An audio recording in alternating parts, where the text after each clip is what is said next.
Where were you when I was buying my air tickets to come to this country? I was appalled. If anyone hits me, they have no excuse. But I'm going to brave it. I'm going to brave it.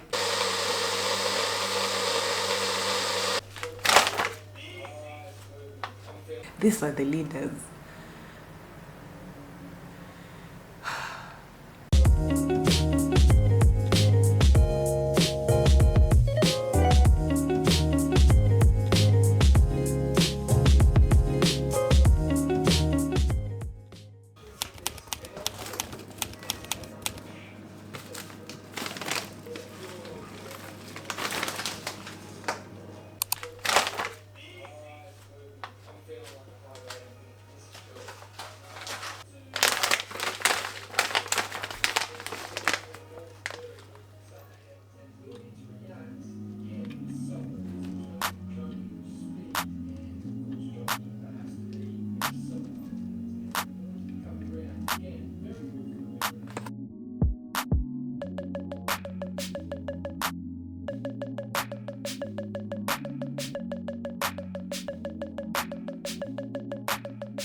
Hi, I have missed my bike. I have missed riding my bike. I can just feel the unfitness accumulating in my body. I have not been riding since the temperature started getting hot. I've just not been going out to ride my bike. And I try to be active, but I still feel like the activity is not enough considering the level that I had put myself at. But I want to go and brave it today. It's around 6:30 p.m. I was waiting for the temperatures to come down, and this is what I'm working with. It's 37 degrees outside, feels like 51. But I'm going to brave it. I'm going to brave it because I've missed Sally. I've missed riding the bike so much, and I just feel like I want to be outside. I want to be active. So, since the sun is going down, it's going to be much more tolerable. I've been drinking water the whole day. I'll make sure to drink some more water. I'm seeing people outside, so meaning it can't be that bad, although tolerance levels are very different.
It's not the heat, it's the unfitness, it's the lack of regularly working out. But the heat is not too bad. I'm just becoming unfit because I've been afraid to do this. Just so, oh, sorry, I'm crossing the road.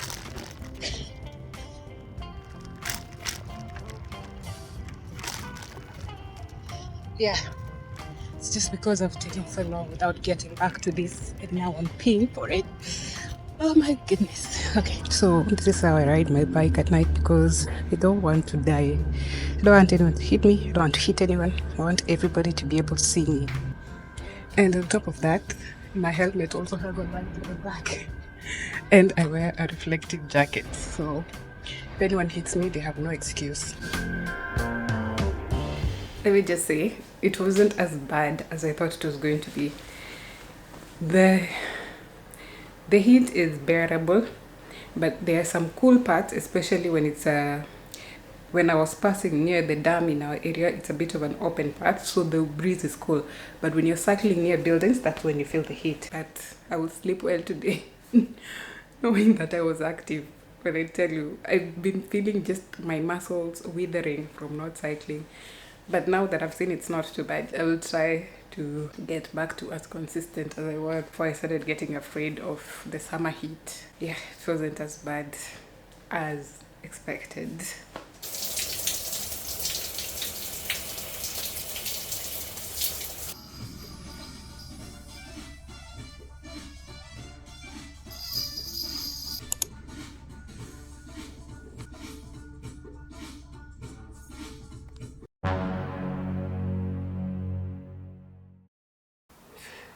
Good morning. What a week it has been.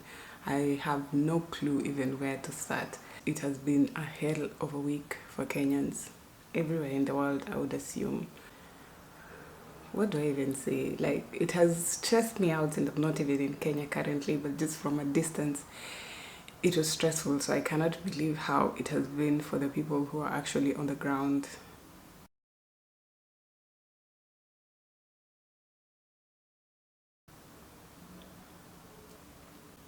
In a nutshell, the situation is that there was a new finance bill proposed by the government, and the details in the finance bill were not acceptable to the people, especially the land taxes that will probably see people losing their land, the taxes on sanitary towels, the taxes on cars, and taxes on bread and things like that.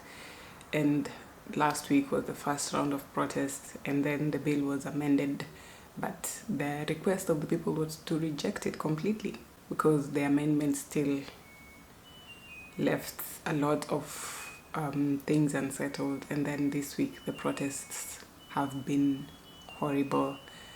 The parliament building was stormed into, part of it was burned, a lot of buildings and businesses burnt down, and then the police started using more lethal measures. Before they were only using tear gas and what do you call that, the water that they spray which makes your skin itch, but now they're using live ammunition against the people, and so many people have lost their lives. It's such a horrible state of uncertainty. I was glued to the live news, to the live broadcast, and I saw when they were using those live ammunition against the people. Like, I saw it on live TV. How crazy is that? Like, what? And then the whole day we waited for the president to speak or say something, because not only did the protest start with the rejecting the finance bill, they rejected him as well. Now people don't want him to be the president anymore. And this man called a press conference, stood in front of the press, and just said that he's going to deploy the army, the defense forces, against their own people. What? And you watching this and you see those, like the social media posts, you see the army trucks going out. And that time one of my sisters was still at work, and I kept calling her. We chat all day, but I was calling her on the phone, just checking every time. She's saying there's no buses, there's no Ubers, there's nothing, and they kept on calling her and calling her. It's so nerve-wracking because there are people who are even in their homes and they still got hurt, they still got affected, they're still tear gassed. Yeah, it's been a hectic week. It's been one of those weeks. Every time I log into social media, all I am seeing is people posting the trauma that they're facing, the people who have been hurt, people who have been injured. I don't even think social media channel moderators can get rid of those graphic images fast enough, because there's so much, and across all platforms. Like, my algorithm has completely changed. Usually it's just full of stupid nonsense because I like a good laugh, but now it's very difficult. I try to tell myself I'll stay off of looking at those things, but then there's that guilt that you're not even in the country, you're far away, maybe you're somewhere safe, but your people are in trouble and you don't want to know what's going on. So I've been trying to moderate how much of that information I consume, but there's that guilt where I feel like it's good to know, like I need to be in the know. I've been reposting the things that I felt were necessary for maybe the people who follow me will see and stuff like that. But it's been just a tough week for everybody who calls themselves Kenyan. And the gaslighting from the leaders, the gaslighting, talking about how he is the one who brought us who are working in Gulf countries like Saudi Arabia, UAE, that he is the one who brought us here. Where were you when I was buying my air tickets to come to this country? I was appalled. And then when the president was giving an address the next day, he actually finally allowed the media to ask questions, and someone asked, now that you're scrapping the bill, because he finally agreed to scrap it or to not sign it. And someone asked him, like, what about now that you're scrapping the bill, what will be the next line for development? And when she asked that question, it was a lady in the press, she asked that question, the MPs who are sitting in the same meeting started laughing, asking Maendeleo Gani, like, what development? These are the leaders.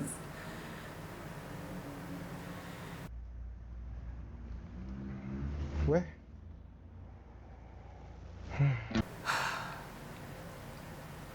People have been angry, sad.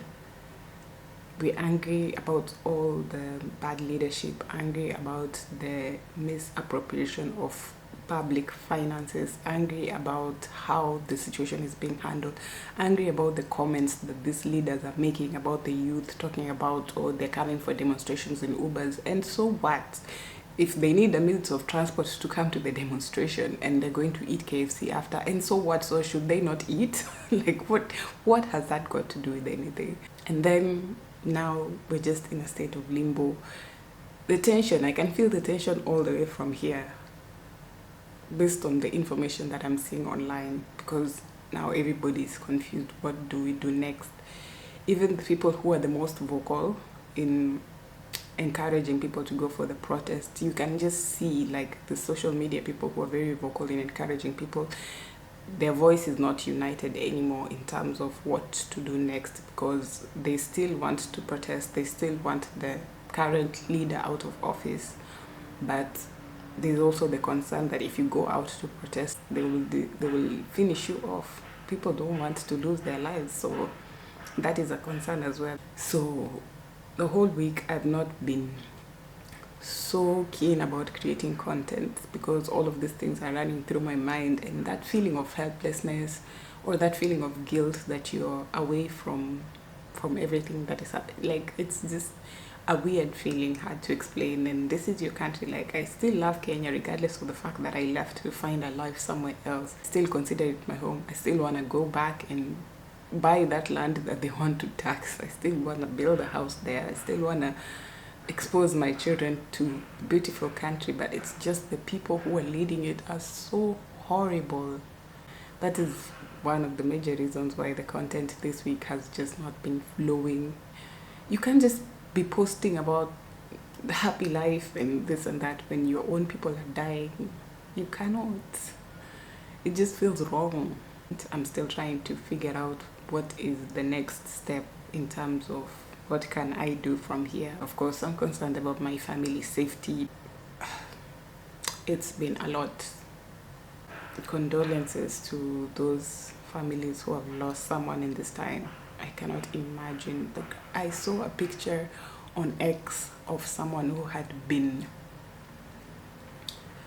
had faced the live ammunition and didn't survive it, and the pictures showed,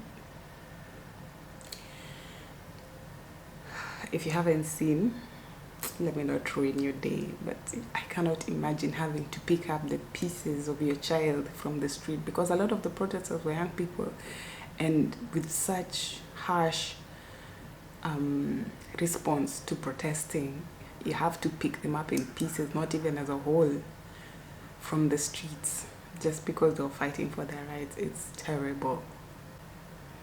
It's been a dark week for Kenyans. It has been, and we hope things will start looking up soon, but I know it's not over yet, and that part is scary, but also just encouraging because of the relentlessness of the people. It's not like back in the day. Nowadays, the youth are more educated, more willing to learn about the things that will affect their future, more exposed, so they will not just back down and let these leaders walk all over them. And ideally, that's the world that we look forward to in the future, but I've been rambling about this the whole time. I've dragged my husband into it. He's been watching the news as well. Every day in the morning, he's asking me, what's the status now? What's going on? What's next? Is your family okay? He's also quite concerned. So, yeah, the situation has been brewing in the household as well. And I have been rambling for, 13 minutes I've been talking. It's a lot. Let me just stop it here.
So, with all the craziness that has been happening this week, I had to tap into my happy place, my creativity, and I ended up doing a painting. I really want to be deep and say there's some symbolism to it, but it's just something that I thought was going to be pretty.